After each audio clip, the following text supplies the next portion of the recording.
Good morning student. मैं भारत बच्चू शर्मा। आज से हम 12th क्लास केमिस्ट्री की रिवीजन क्लासेस प्रारंभ कर रहे हैं, जिसके अंतर्गत हम प्रत्येक यूनिट के बोर्ड एग्जाम से संबंधित महत्वपूर्ण प्रश्नों का अध्ययन करेंगे। आज जो हम यूनिट ले रहे हैं वो हमारे इनऑर्गेनिक केमिस्ट्री की कोऑर्डिनेशन कंपाउंड उपसंयोजक यौगिक उसके महत्वपूर्ण प्रश्नों के बारे में हम अध्ययन करेंगे। इस यूनिट का पार्ट फर्स्ट आज हम पढ़ रहे हैं और महत्वपूर्ण प्रश्न देखेंगे। इससे पहले यदि आपने इस चैनल पर नए हैं तो इस चैनल को सब्सक्राइब करना न भूलें और अपने दोस्तों के साथ शेयर जरूर करें। इसी प्रकार प्रत्येक यूनिट की रिवीजन क्लासेस होंगी आपकी। तो चलो चलते हैं अपनी क्लास की ओर और सबसे पहले देखते हैं हम उपसंयोजक यौगिक कोऑर्डिनेशन कंपाउंड का क्वेश्चन नंबर 1। क्वेश्चन नंबर 1 क्या है हमारा? क्वेश्चन नंबर 1 है कि संकुल COEN का होल टू NH3 का होल टू Vr3 में कोबाल्ट की समन्वय संख्या बताइए। क्या ज्ञात करनी है इसमें? कोबाल्ट की हमको समन्वय संख्या ज्ञात करनी है। समन्वय संख्या बोले तो हम इसको बोल सकते हैं कोऑर्डिनेशन नंबर CN। उपसह संयोजन संख्या भी इसी को कहा जाता है। समन्वय संख्या बोल दो, कोऑर्डिनेशन नंबर बोल सकते हैं और उपसंयोजन संख्या बोल सकते हैं।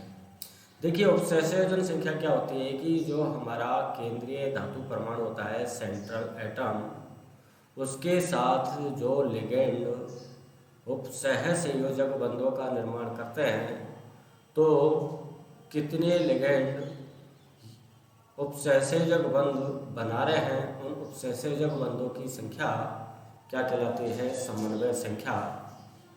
अब देखिए आपसे इसमें कोबाल्ट की समन्वय संख्या पूछी है, अर्थात इसमें जो हमारा कोबाल्ट धातु परमाणु है उसके साथ लिगेंड कितने उपसंयोजक बंध बना रहे हैं, तो वो हमको ज्ञात करना है। तो हमको क्या है, ऐसे प्रश्न को हल करने के लिए सबसे पहले हमें ये देखना होगा कि इसमें लिगेंड कितने प्रकार के हैं। तो देखिए एक लिगेंड तो अपन के पास है, इसमें एथिलीन डाईएमीन। EN लिगेंड कौन सा होता है हमारा? एथिलीन डाईएमीन। और एथिलीन डाईएमीन को यदि मैं लिखता हूँ तो इसका सूत्र होता है NH2 CH2 CH2 NH2।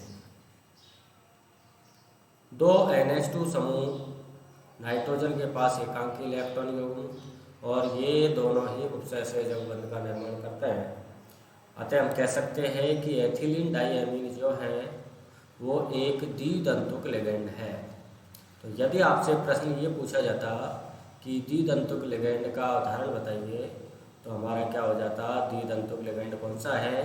Ethylene डाईएमीन, क्योंकि इसके पास दो दाता परमाणु हैं। तो ऐसे द्विदंतुक लिगेंडों की संख्या कितनी है? यहाँ पर EN का होल टू लिखा हुआ है, इसका मतलब दो लिगेंड अपन के पास कैसे हैं? द्विदंतुक लिगेंड है। इसके अलावा हमारे पास कौन से लिगेंड है? एमीन लिगेंड है NH3, और NH3 एक दंतुक लिगेंड होता है। एक लिगेंड एक उपसंयोजक बंध का निर्माण करता है। तो यहाँ पर उपसंयोजक बंध दो NH3 कितने बंध बना लेंगे? दो, मतलब एमीन लिगेंड की संख्या कितनी है? 2। तो इस प्रकार कुल इस कोबाल्ट के साथ लिगेंडों के द्वारा कितने बंध बन रहे हैं? तो देखिए एमीन जो लिगेंड है वो तो कितने उपसंयोजक बंध बना रहा है? 2। और हमारे पास दो लिगेंड द्विदंतुक है, एक लिगेंड कितने बंध बनाता है? 2। तो 2 कितने बना लेंगे? 2 × 2 हम कर देंगे। तो 2 × 2 कितना हो गया? 4, और 2 आपके एमीन के हो गए। तो टोटल बंधों की संख्या कितनी हो गई? 6। तो हम कह सकते हैं इसकी उपसंयोजन संख्या का मान कितना है? 6 है। तो देखिए पहले ऑप्शन में 3 है, ये आपका नहीं होगा। दूसरे में 4 है, तो आपका कौन सा आंसर सही हो जाएगा? Option number 3। तो मैं समझता हूँ आप लोगों के ये क्वेश्चन अच्छे प्रकार से समझ में आ गया होगा। इस तरीके से हम किसी भी संकुल यौगिक के अंतर्गत उसकी उपसहसंयोजन संख्या का मान ज्ञात कर सकते हैं। अब देखिए, एक ही प्रश्न से आपके काफ़ी सारे प्रश्न यहाँ हल होने वाले हैं। जैसे आपने यहाँ पर देख लिया कि द्विदंतुक लिगैंड का कौन सा है इसमें, तो द्विदंतुक लिगैंड है हमारा एथिलीन डाइएमीन। यदि आपसे ये पूछ ले कि इस कोबाल्ट का ऑक्सीडेशन नंबर क्या है, ऑक्सीकरण अंक क्या है, ऑक्सीकरण अवस्था क्या है, तो जैसा कि आपको पता है एथिलीन डाइएमीन एक उदासीन लिगैंड होता है और जिस पर आवेश का मान होता है 0, और एमीन भी आपका कौन सा लिगैंड होता है जिस पर आवेश होता है 0, उदासीन लिगैंड है। और यहाँ पर Br पर कौन सा चार्ज होता है? ब्रोमाइड, जिस पर चार्ज होता है -1। तो देखिए, हम ऑक्सीकरण अंक कैसे निकालेंगे कि हमारे पास संकुल यौगिक क्या था? COEN का होल 2 NH3 का होल 2 और Br3। देखिए, बोर्ड एग्जाम में आपके इसी प्रकार के क्वेश्चंस पूछे जाते हैं, तो मैं यहाँ पर आपको सभी तरीके के क्वेश्चंस हल करवाने वाला हूँ जो हमारे बोर्ड एग्जाम के पैटर्न के अनुसार अधिक महत्वपूर्ण होंगे। और जैसा कि आपको पता है, आपकी ऑब्जेक्टिव क्वेश्चंस भी हमारे बोर्ड एग्जाम के अंतर्गत आ रहे हैं, तो इसीलिए ऑब्जेक्टिव क्वेश्चंस भी मैं आपके साथ लेकर के आया हूँ। अब यहाँ पर मान लीजिए हमसे कोबाल्ट का ऑक्सीडेशन नंबर पूछता है, तो हम कैसे निकालेंगे? जिसका पूछता है उसको क्या मान लेते हैं हम? X। ये X, कोबाल्ट को हमने X मान लिया।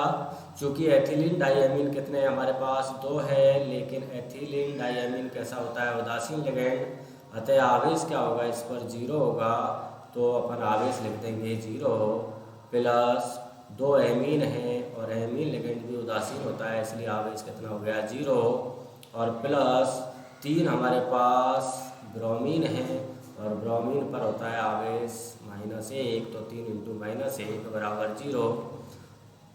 तो देखिए कि यहाँ पर x 2 × 0 करेंगे 0 हो जाएगा, 2 × 0 करेंगे 0 हो जाएगा, 3 को गुना -1 से करेंगे कितना हो जाता है? -3 = 0। तो x = कितना आ गया? +3। तो हम कह सकते हैं कि यहाँ पर जो कोबाल्ट है वो कोबाल्ट कौन सी ऑक्सीकरण अवस्था में है? +3 ऑक्सीकरण अवस्था में है। आई होप मैं समझता हूँ कि आपके अच्छे प्रकार से यह प्रश्न समझ में आ गया होगा। अब देखिए, एक प्रश्न की और संभावना रहती है कि आपसे ये प्रश्न भी यहाँ पर पूछा जा सकता है, और वो प्रश्न क्या है कि आपसे अगर ये पूछ लिया जाए कि बताइए इस संकुल यौगिक का आयुपेशी नाम क्या होगा, तो हम इसका आयुपेशी नाम भी लिख सकते हैं। मान लीजिए अगर आपसे क्या पूछ लिया जाए? आयुपेशी नाम, और ये मान के चलना कि मैं यहाँ पर इस प्रश्न में 3 प्रकार के आपको प्रश्न बताए हैं। इसके अलावा एक द्विदंतुक लिगैंड कौन सा है? Ethylene diamine. दूसरा, कोऑर्डिनेशन नंबर कितना है? 6। तीसरा, ऑक्सीकरण अंक कितना है? +3।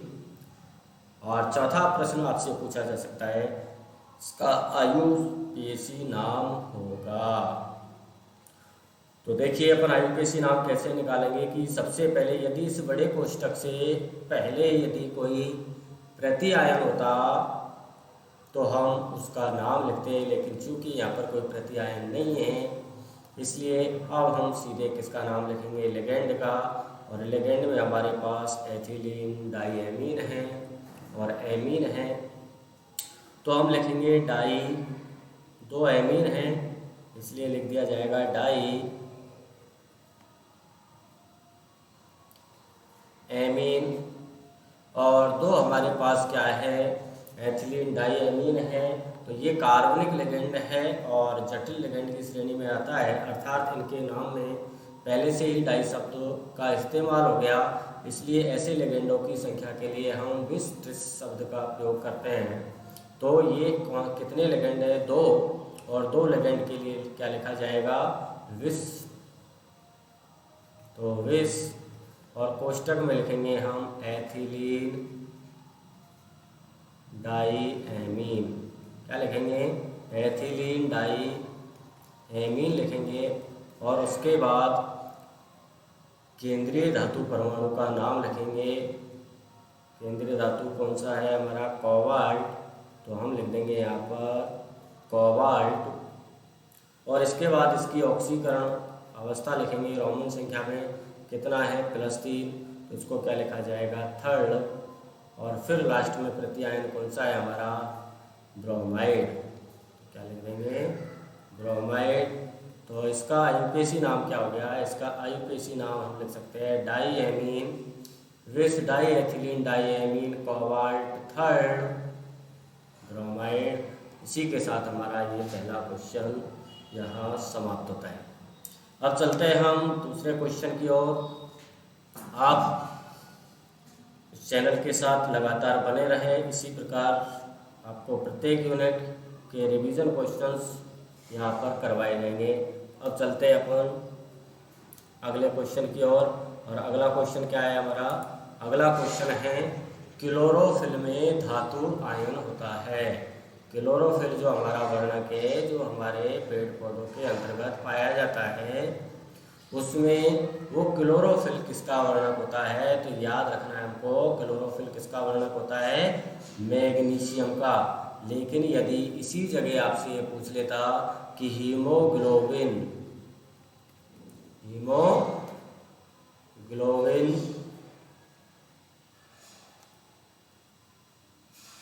किस धातु आयन का संकुल होता है, तो हीमोग्लोबिन होता है हमारा फेरस आयन Fe+2 का। तो 2 क्वेश्चन हमारे यहाँ हो गए जो आपसे पूछे जा सकते हैं। यदि क्लोरोफिल में उपस्थित धातु आयन पूछा जाए तो क्या हो जाएगा हमारा, Mg+2 आयन हो जाएगा। और यदि हीमोग्लोबिन के अंतर्गत आपसे पूछा जाता है तो हीमोग्लोबिन के अंतर्गत कौन सा हो जाएगा, Fe+2 आयन। अगले क्वेश्चन की ओर चलते हैं। क्वेश्चन नंबर हम लेते हैं, अब क्वेश्चन नंबर हो जाएगा हमारा 3rd। और 3rd क्वेश्चन है हमारा K4FeCN का होल 6 में Fe का ऑक्सीकरण अवस्था आपको ज्ञात करनी है। तो देखिए यहाँ पर किसका ऑक्सीकरण अंक निकालना है, Fe का। जैसा कि आप जानते हो कि पोटेशियम पर कितना चार्ज होता है, +1। और Cn जो लिगेंड है साइनो, इस पर आपका होता है -1। Fe को क्या मानोगे आप, x।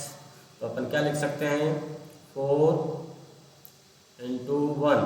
वही 4 पोटेशियम है, एक पोटेशियम पर +1 होता है, 4 × 1 प्लस Fe को क्या मान लिया हमने, x प्लस कितने लिगेंड है, 6 लिगेंड है, कितना चार्ज है, -1 एक लिगेंड पर, बराबर 0। तो हम लिख सकते हैं 4 + x - 6 बराबर 0। तो x बराबर हम लिख सकते हैं, ये -6 के इधर पहुंच गया, ये हो गए प्लस के 6, प्लस के 4 इधर जाएंगे, ये हो जाएगा -4। तो x बराबर आपकी वैल्यू हो जाएगी +2। अतः हम कह सकते हैं कि यहाँ पर Fe कौन सी ऑक्सीकरण अवस्था में है, तो Fe यहाँ पर +2 ऑक्सीकरण अवस्था में है। तो Fe की ऑक्सीकरण अवस्था कौन सा ऑप्शन हमारा सही हो जाएगा, ऑप्शन नंबर 1, जो कि आपके +2 ऑक्सीकरण अवस्था है। अब देखो, यदि आपसे इसका नाम पूछ ले तो इसका IUPAC नाम क्या लिखा जाएगा, तो हम इसका IUPAC नाम लिख सकते हैं। IUPAC नाम क्या हो जाएगा इसका, देखिए आगे हमारे प्रति आयन आ गया पोटेशियम, तो पहले क्या लिखा जाएगा, पोटेशियम। तो हमने लिख दिया पोटेशियम। फिर लिगेंड का नाम, लिगेंड कितने हैं संख्या में, 6 के लिए क्या लिखेंगे, हेक्सा। फिर लिखेंगे हम लिगेंड का नाम साइनो। और चूंकि जब आगे प्रति आयन होता है या संकुल पर ऋणावेश होता है तो धातु के नाम में हम क्या जोड़ देते हैं, एट शब्द जोड़ देते हैं, इसलिए ये हो जाएगा साइनोफेरेट। क्या हो जाएगा, साइनोफेरेट। और फिर कोष्टक में लिख देंगे हम इसका ऑक्सीकरण अंक कितना है बेटा, 2 सेकंड। तो इस प्रकार इसका IUPAC नाम क्या हो गया, इसका आईयूपीएसी नाम हो गया पोटेशियम हेक्सासाइलोफेरेट सेकेंड। अब ये आप कंफर्म मान के चलना कि आपकी बोर्ड एग्जाम के अंतर्गत या तो आईयूपीएसी नाम से संबंधित ऑक्सीकरण अंक पूछा जा सकता है, आईयूपीएसी नाम पूछा जा सकता है, या उपसंयोजन संख्या से संबंधित एक प्रश्न आपको मैक्सिमम संभावना है, या फिर मैं कह सकता हूँ 99% आपको इस प्रकार का एक क्वेश्चन बोर्ड एग्जाम में मिलने की संभावना होती है। तो इस प्रकार हमारे 3 क्वेश्चन यहाँ पर कंप्लीट होते हैं। अब चलते हैं अगले प्रश्न की ओर। अगला प्रश्न है हमारा COBrNH3 का होल 5SO4 तथा COSO4NH3 का होल 5Br, ये दो हमको संकुल दे रखे हैं। तो इनके मध्य हमको ये बतानी है कि इनके मध्य कौन सी समायवता होगी। क्या बतानी है अपन को, इनके मध्य कौन सी समायवता होगी। समायवता हमको दे रखी है, एक तो बंधक समायवता, एक दे रखी है समन्वय समायवता, एक दे रखी है ज्यामितीय समायवता, और एक दे रखी है हमको आयनन समायवता। तो आप देखिए बंधक समायवता की एक शर्त होती है। बंधक समायवता की शर्त क्या होती है कि इसमें उभय तंतुक लिगैंड होना चाहिए। कौन सा लिगैंड होना चाहिए? उभय तंतुक। उभय तंतुक लिगैंड का मतलब एक ही लिगैंड के पास 2 भिन्न दाता परमाणु होने चाहिए। जैसे NO2, इसको लिखा जाता है ONO, ये उभय तंतुक लिगैंड है। इसी प्रकार CNNC, ये क्या है हमारे उभय तंतुक लिगैंड। तो जिनमें उभय तंतुक लिगैंड होते हैं वो दाता परमाणु के आधार पर जो समायवता प्रदर्शित करते हैं वो हमारी बंधक समायवता कहलाती है। और इसी समायवता को हम किस नाम से भी जानते हैं? लिंकेज आइसोमेरिज्म भी इसको कहा जाता है। ओके। समन्वय संख्या तब प्रदर्शित की जाती है जब संकुल धनायन और संकुल ऋणायन हमारे पास होते हैं। इसके बाद ज्यामितीय समायवता में समपक्ष और विपक्ष समायवी बनाए जाते हैं।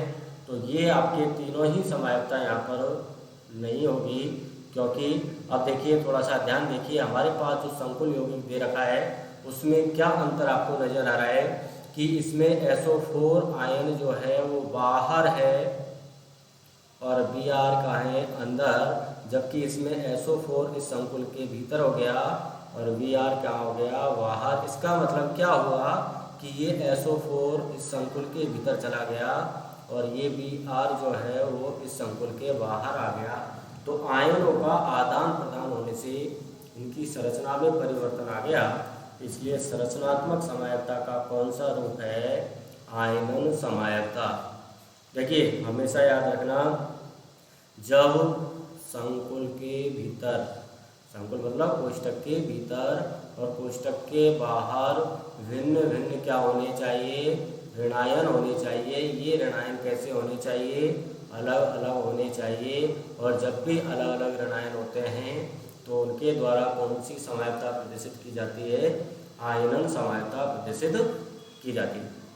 इसको और देखिए, यहाँ पर बिल्कुल अच्छे से आपको याद करना है कि आपको COBrNH3 का होल 5SO4 दे रखा है। तो आपको क्लियर यहाँ पर पता लग रहा है कि यहाँ पर हमको संकुल के भीतर ये Br ऋणात्मक लिगैंड है, ऋणायन है, और यहाँ SO4-2 ऋणायन है।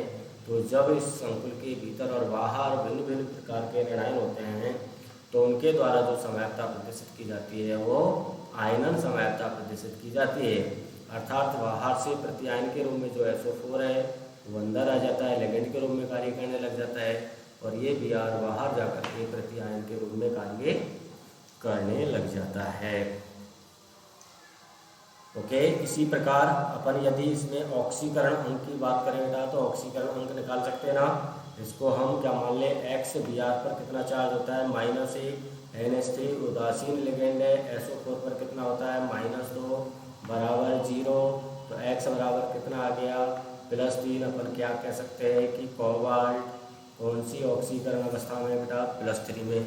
अब देखो यहाँ भी अगर इस संकुल में हम देखें तो ये -2, ये -1, इसका मतलब यहाँ भी ऑक्सीकरण अवस्था कितनी है? +3 में ही है। तो इस प्रकार ये हमारा चौथे नंबर का क्वेश्चन यहाँ कंप्लीट होता है। अब चलते हैं हम क्वेश्चन नंबर 5 की ओर। पांचवा क्वेश्चन क्या है कि निम्नलिखित में से कौन सा लिगैंड बंधक समवायता दर्शाता है। जैसा कि अभी आपको मैंने बताया था कि बंधक समवायता प्रदर्शित करने के लिए क्या शर्त होती है, क्या पूछा है यहाँ पर, बंधक समवायता प्रदर्शित कौन करता है।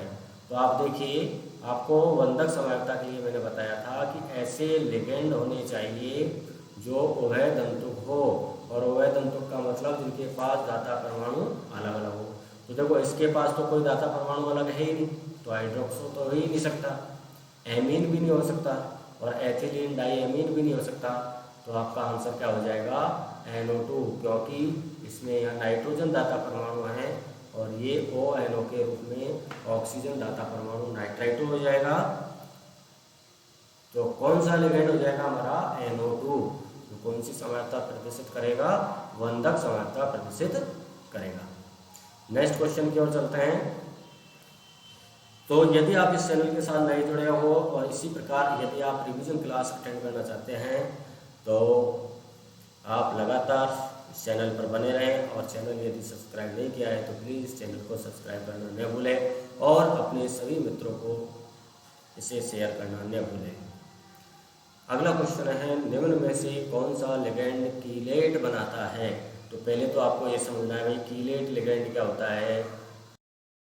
जब बहुदंतुक लिगैंड होते हैं, कौन से, अपन कह सकते हैं बहुदंतुक लिगैंड। अब बहुदंतुक लिगैंड का मतलब एक दंतुक लिगैंड को छोड़ दीजिए, उसके बाद जो एक से अधिक दाता परमाणु रखते हैं, एक से अधिक केंद्रीय धातु परमाणु के साथ उपसहसंयोजक बंध बनाते हैं। तो देखिए, जब केंद्रीय धातु परमाणु के साथ कोई लिगैंड दो उपसहसंयोजक बंध का निर्माण कर लेता है तो वहाँ पर एक वलय का निर्माण होता है, और वो जो वलय बनती है वो कीलेट वलय बनती है, और ये प्रक्रिया कीलेटीकरण कहलाती है। और जो लिगैंड इस कीलेट वलय का निर्माण करते हैं वो क्या कहलाते हैं, हमारे कीलेट लिगैंड। तो देखिए, एसीटेट ये आपके एक दंतुक लिगैंड है। ऑक्सीलेटो, ऑक्सीलेटो का सूत्र क्या होता है, C2O4-2। और साइनाइड ये आपके एक दंतुक लिगैंड है, और हाइड्रोजिन ये आपके एक दंतुक लिगैंड है। तो ऑक्सीलेटो को यदि हम देखें तो ऑक्सीलेटो हो गया आपका C++O- और C++O-, तो ये द्विदंतुक लिगैंड हो गया, और द्विदंतुक लिगैंड यहाँ पर एक वलय का निर्माण करेगा। तो इसीलिए हम कह सकते हैं कि इसमें सही आंसर क्या हो जाएगा, इसमें सही आंसर हमारा एसीटेट नहीं होगा, साइनाइड नहीं होगा, हाइड्रोजन नहीं होगा, क्या हो जाएगा, ऑक्सीलेटो। तो सही आंसर हो जाएगा हमारा ऑक्सीलेटो। क्या है बेटा, ये ऑक्सीलेटो है, ऑक्सीलेटो, जिसको अपन OX-2 से भी रिप्रेजेंट करते हैं, जो कि हमारे कौन से लिगैंड के अंतर्गत आता है, द्विदंतुक लिगैंड के अंतर्गत आता है। इसी प्रकार जैसे एथिलीन डाईएमीन होता है, मान लीजिए, तो वो भी हमारा कीलेट लिगैंड ही कहलाता है। नेक्स्ट क्वेश्चन, अगला क्वेश्चन आता है हमारा, सभी लिगैंड होते हैं, वही लिगैंड जो होते हैं वो कैसे होते हैं, क्या वो लुईस अम्ल होते हैं। नंबर 1 ऑप्शन, क्या वो लुईस अम्ल होते हैं, क्या लुईस क्षार होते हैं, क्या ऋणायन होते हैं, या उदासीन होते हैं। तो सोचिए, सभी लिगैंड क्या होते हैं। तो आपको पता है लिगैंड क्या करते हैं, केंद्रीय धातु परमाणु को अपने एकांकी इलेक्ट्रॉन युग्म दे करके उपसहसंयोजक बंध बनाते हैं। तो एकांकी इलेक्ट्रॉन युग्म देने की प्रवृत्ति जिनकी होती है वो किसके समान व्यवहार करते हैं, लुईस क्षार के समान।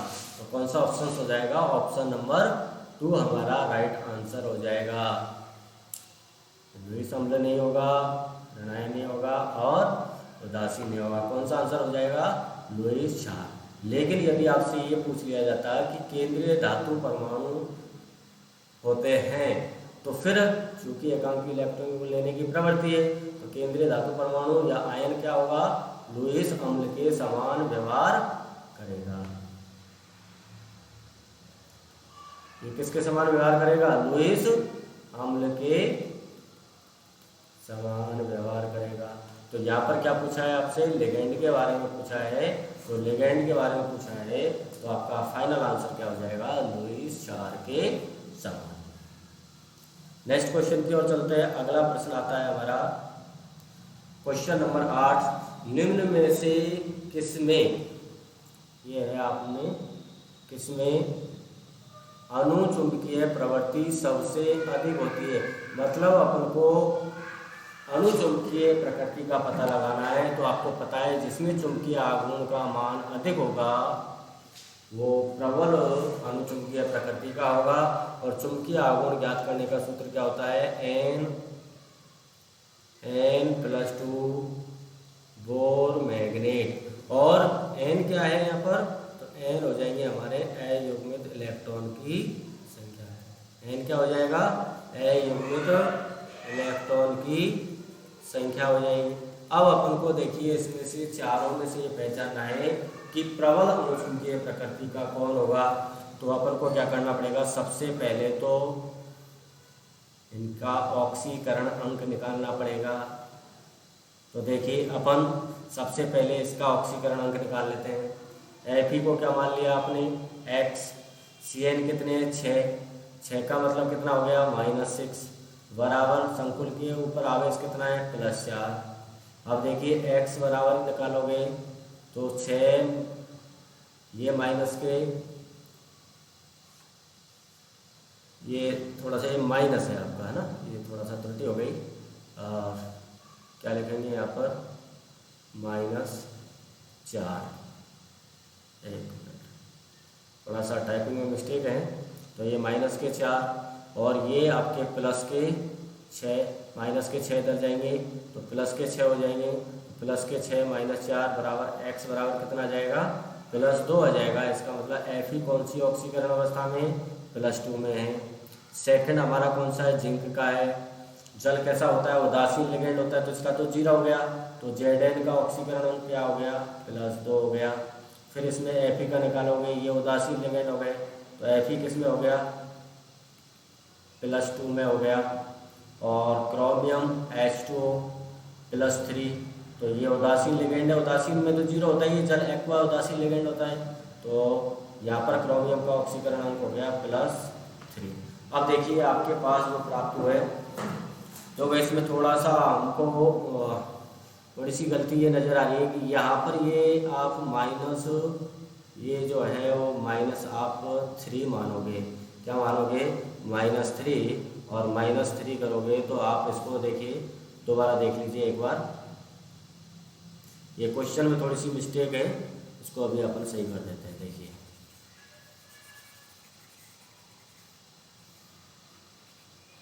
अब देखिए यहाँ पर मैं इसको दोबारा से यहाँ पर आपको बता रहा हूँ। यहाँ पर ये जो आपका +4 लिखा है, दरअसल क्या है आपके -3 है। कितना है, -3। और ये जब -3 है तो अपन इसका ऑक्सीकरण अंक निकालेंगे। तो Fe को क्या मानेंगे, x, -Cn पे -1 चार्ज होता है, तो -6 बराबर -3। तो x की वैल्यू क्या हो जाएगी, -3 +6, तो कितना बचा हमारे पास, +3, अर्थात अपन कह सकते हैं Fe +3 में। तो अब आप देखिए अपन को क्या निकालना है यहाँ पर, प्रबल अनुचुंबकीय, सबसे अधिक अनुचुंबकीय प्रकृति का कौन सा होगा। तो क्रोमियम कितना होता है बेटा, 24, और इसका इलेक्ट्रॉनिक विन्यास लिखेंगे हम आर्गन। फिर 3D, इसको समझना, देखो बहुत इंपॉर्टेंट क्वेश्चन है आपका, महत्वपूर्ण प्रश्न रहेगा ये आपका। और यहाँ पर क्रोमियम +3 में है, इलेक्ट्रॉनिक विन्यास लिखेंगे, क्या हो जाएगा, 3D5 4s1, 24 होता है ना इसका ये इलेक्ट्रॉनिक विन्यास। लेकिन अपन को किसका लिखना है, +3 का। तो 3 इलेक्ट्रॉन आप कम कर दोगे, और 3 इलेक्ट्रॉन जब एक तो S से कम हो जाएगा और 2 इलेक्ट्रॉन D से कम हो जाएंगे, तो 3D में कितने बच जाएंगे बेटा, 3। तो अपन क्या कह सकते हैं कि इसमें अयुग्मित इलेक्ट्रॉन की संख्या कितनी प्राप्त हो रही है, 3 प्राप्त हो रही है। अब सेकंड उदाहरण देखिए, नंबर 2। इसमें क्रोमियम, इसमें अयुग्मित इलेक्ट्रॉन संख्या कितनी आ गई, 3। अब इसको देखिए, Fe+2। तो Fe का परमाणु क्रमांक कितना होता है 26। इलेक्ट्रॉनिक विन्यास लिखेंगे आर्गन 3d6 और 4s2। लेकिन कौन सी ऑक्सीकरण अवस्था में है, +2 में, तो आपका इलेक्ट्रॉनिक विन्यास हो गया आर्गन और 3d6। ये 2 इलेक्ट्रॉन यहाँ से निकल जाएंगे। 3d6 का मतलब डी में कितने इलेक्ट्रॉन है 6, और 6 इलेक्ट्रॉन जब आप डी में भरोगे तो एक इलेक्ट्रॉन का युग्मन हो जाएगा कि नहीं, 1 2 3 4 5 और ये 6। तो अयुग्मित इलेक्ट्रॉन की संख्या कितनी आ जाएगी बेटा इसमें 4। मतलब Cr+3 में अयुग्मित इलेक्ट्रॉन की संख्या आई हमको 3, Fe+2 में आए 4। और अब देख लेते हैं हम किसमें, जिंक में। तो देखिए तीसरे उदाहरण में यदि हम देखें थर्ड नंबर 3 Zn+2 में, और Zn जिंक का परमाणु क्रमांक होता है 30 और इलेक्ट्रॉनिक विन्यास होता है आर्गन 3d10 और 4s2। लेकिन Zn किस में है, +2 ऑक्सीकरण अवस्था में है, तो विन्यास हो गया आर्गन 3d10। अब आपको पता है कि डी कोषपूर्ण रूप से भरा हुआ है, अयुग्मित इलेक्ट्रॉन की संख्या कितनी हो गई 0। और अब आपके पास बचा लास्ट Fe+3। Fe का हमने यहाँ पर लिखा ही था, 3d में कितने होते हैं 6 और 4s में 2, लेकिन +3 में 2 इलेक्ट्रॉन तो कहाँ से कम हो जाएंगे s से, और एक हो जाएगा d से। तो यहाँ विन्यास प्राप्त हो जाएगा 3d5। इसका मतलब अयुग्मित इलेक्ट्रॉन की संख्या कितनी हो जाएगी 5। अब आप देखो पहले में अयुग्मित इलेक्ट्रॉन की संख्या कितनी आ रही है 5। दूसरे Zn+2 वाले में अयुग्मित इलेक्ट्रॉन की संख्या कितनी आई 0। तीसरे में अयुग्मित इलेक्ट्रॉन की संख्या कितनी आई 4। और चौथे में अयुग्मित इलेक्ट्रॉन की संख्या कितनी आई है 3। तो इसका मतलब सबसे अधिक अयुग्मित इलेक्ट्रॉन किसमें है, फर्स्ट ऑप्शन में है। तो ये हमारा फर्स्ट वाला ऑप्शन प्रबल अनुचुंबकीय प्रकृति का होगा। और अब यदि मैं आपसे ये बात कर लेता हूँ कि बताइए प्रतिचुंबकीय कौन होगा, तो प्रतिचुंबकीय कौन होगा जिसमें अयुग्मित इलेक्ट्रॉन की संख्या 0 हमको प्राप्त हो रही है। तो किसमें प्राप्त हो रही है, दूसरे ऑप्शन में। तो दूसरा कौन सा होगा हमारा, प्रति अनुचुंबकीय प्रकृति का। बहुत ही महत्वपूर्ण प्रश्न है। इस प्रकार का प्रश्न आपके बोर्ड एग्जाम में मैक्सिमम संभावना आपको इस प्रकार के प्रश्न की रहेगी। तो अच्छे से आपको इसको प्रश्न को निकाल लेना है। सिंपल से सुनिए, सबसे पहले हम इनका ऑक्सीकरण अंक निकालेंगे। ऑक्सीकरण अवस्था के आधार पर उनका इलेक्ट्रॉनिक विन्यास लिखेंगे, और इलेक्ट्रॉनिक विन्यास के आधार पर अयुग्मित इलेक्ट्रॉनों की संख्या हम ज्ञात कर लेंगे। और जिसमें अयुग्मित इलेक्ट्रॉन की संख्या ज़्यादा होगी उसका चुंबकीय आघूर्ण का मान ज़्यादा होगा, तो वो हमारा कैसा होगा, उतना ही अधिक प्रबल अनुचुंबकीय होगा। तो इस प्रश्न में सबसे अधिक अनुचुंबकीय प्रकृति का कौन हो गया, ऑप्शन नंबर 1 FeCl का 6-3। नेक्स्ट क्वेश्चन की ओर चलते हैं। अगला क्वेश्चन से जो आता है हमारा वो है KCO का होल फॉर्म में CO की ऑक्सीकरण अवस्था। एकदम सरल प्रश्न है। देखिए कि पोटेशियम का हो गया 1, इस कोबाल्ट को मान लिया X, और आपको पता है कार्बोनिल उदासीन लिगेंड है, तो ये क्या हो जाएगा 0। तो 4 लिगेंड है, 4 × 0 = 0। तो 1 + x = 0। तो x बराबर क्या आ गया -1। तो अपन कह सकते हैं यहाँ पर ऑप्शन नंबर कौन सा होगा, थर्ड इसका राइट आंसर हो जाएगा। ओके, इसके बाद अगला क्वेश्चन आता है हमारा क्वेश्चन नंबर 10। निम्न में से किसकी ज्यामिति वर्ग समतलीय है। तो अब ध्यान देना, देखो सिंपल सा तरीका बताता हूँ आपको कि कोऑर्डिनेशन नंबर 4 जिसकी उपसंयोजन संख्या 4 हो। उपसंयोजन संख्या भी अपन ने पहले ही प्रश्न में देखी थी। जो लिगेंड केंद्रीय धातु परमाणु के साथ जितने बंध का निर्माण करते हैं वह उसकी क्या कहलाती है, उपसंयोजन संख्या। तो यहाँ पर उपसंयोजन संख्या 4 होने पर हमको या तो वो चतुष्फलकीय होगा और या फिर हमारा वर्ग समतलीय होगा। लेकिन यहाँ पर देखिए तो पहले में भी उपसंयोजन संख्या कोऑर्डिनेशन नंबर 4 है, दूसरे में भी 4 है और तीसरे में भी 4 है। कैसे ज्ञात करेंगे, देखिए सबसे पहले देख लेते हैं हम ऑप्शन नंबर 1 को। इसमें निकिल का ऑक्सीकरण अंक कितना आ जाएगा, देखिए निकिल का ऑक्सीकरण अंक कितना आ जाएगा, 4 Cl के हैं, उधर जाएंगे प्लस के मतलब आपके कट गए, 2 से 2 कट गए और कितना बच गया +2। तो निकल कौन सी ऑक्सीकरण अवस्था में, +2 में। और आपको पता है कि निकल का इलेक्ट्रॉनिक विन्यास क्या होता है, आर्गन 3d8 4s2। तो +2 में लिखोगे तो आपके डी में कितने इलेक्ट्रॉन रह जाएंगे, 8। इसका मतलब आपको यहाँ पर संकरण निकालना होगा 1 2 3 4 5 6 7 और 8। अब आप देखो यहाँ पर Cl लिगेंड कौन सा है, दुर्बल लिगेंड है। और दुर्बल लिगेंड है तो यहाँ पर युग्मन तो होगा नहीं। 4s में कितने Na+ का विन्यास क्या हो गया, 3d8 4s0 ही तो हो गया। तो ये 4s और फिर आपकी आ जाएगी 4p0 और ये 4p कक्षक।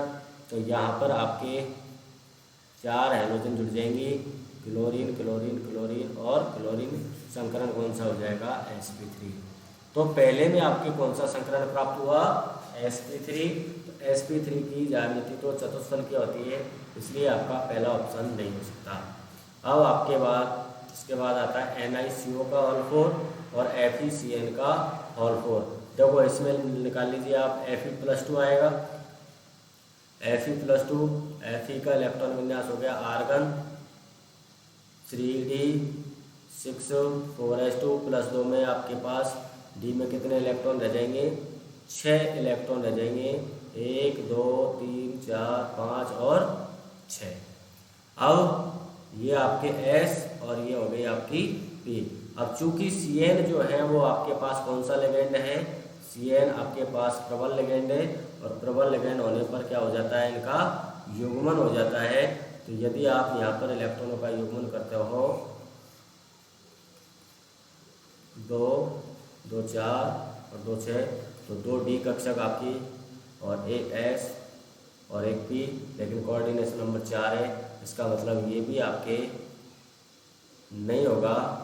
तो CO कौन सा लिगेंड है, प्रबल लिगेंड है। और प्रबल लिगेंड में यहाँ पर देखो निकली है, इसमें भी क्या है, निकली है। एक बार फिर देखिए, आपका ऑप्शन नंबर 1 10वें प्रश्न में देखिए, ऑप्शन नंबर 1 आपका होगा नहीं, थर्ड आपका नहीं होगा। और दूसरे को यदि हम देखें तो दूसरे में आपके देखिए निकल का इलेक्ट्रॉन विन्यास वही रहेगा। तो ये जो इलेक्ट्रॉन है वो यहाँ पर युग्मन कर जाएंगे कार्बोनिल प्रबल लिगेंड होने के कारण। तो इस प्रकार एक तो डी कक्षक, एक S और P में से 2 P भाग ले लेगी, तो संकरण हो जाएगा DsP2। और DsP2 संकरण होने के कारण, कौन सा संकरण हो रहा है, DsP2 संकरण होने के कारण इसकी ज्यामिति कैसी हो जाएगी, वर्ग समतलीय। तो मेरे प्यारे विद्यार्थियों, ये हमारे उपसंयोजक यूनिट जो है उसकी आज हमने 10 प्रश्नों को हल किए हैं। कल आपको इसी प्रकार महत्वपूर्ण प्रश्नों के साथ कल फिर मिलेंगे। तो एक बार फिर मैं, ये अपनी रिवीजन क्लासेज होंगी, तो आप अभी सभी मित्रों के साथ शेयर करना नहीं भूलें। और यदि आपने अभी तक इस चैनल को सब्सक्राइब नहीं किया है तो प्लीज़ इस चैनल को सब्सक्राइब करना नहीं भूलें। Thank you.